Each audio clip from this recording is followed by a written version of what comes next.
Pemain muda kini diperebutkan pelatih dan perantara pemain untuk disalurkan ke sejumlah klub sejak kompetisi Piala Suratin U15 dan U17, termasuk Elite Pro Academy, Liga 1 U16, U18, dan U20.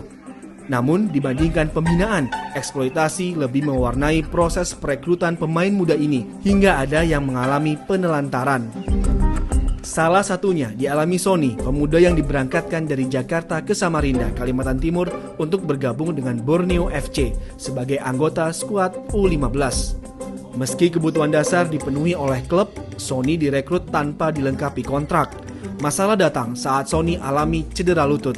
Ia diberhentikan begitu saja pada Desember 2017. Pas cedera itu kelas berapa ya?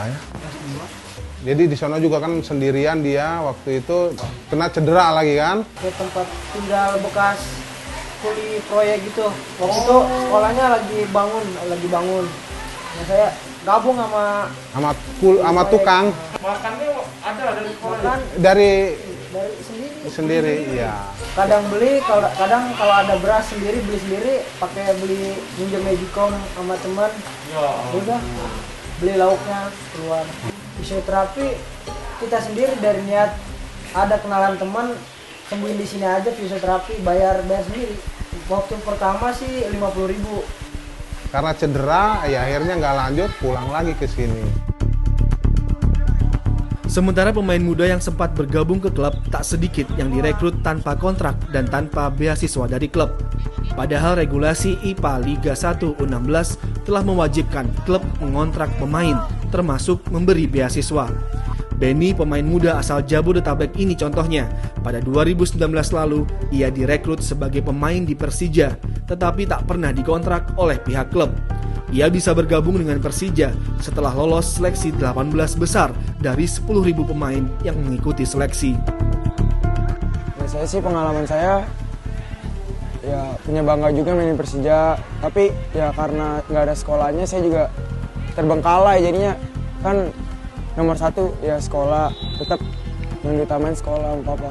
Kadang gimana ya, tugas-tugas juga banyak yang nggak dikerjain karena capean mungkin kan, jadi ngantuk, pulang sampai rumah jam 7, jam 8 dari Sawangan.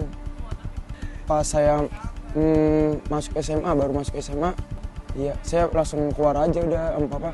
Udah mendingan keluar aja, mendingan nanti aja nyari liganya masih panjang, di umur 16 nanti masih panjang. Udah sakit hati juga mas. Ini banyak yang ngawur sebenarnya. Oh gitu. Semuanya tanggung jawab PSSI. Yeah. Jadi kalau ada anak yang kurang gizi, terus dia cedera di klubnya, dia tidak ada obat, itu masa sih PSSI tahu orang cedera di Aceh? Nggak tahu lah dia, itu kan urusan klub.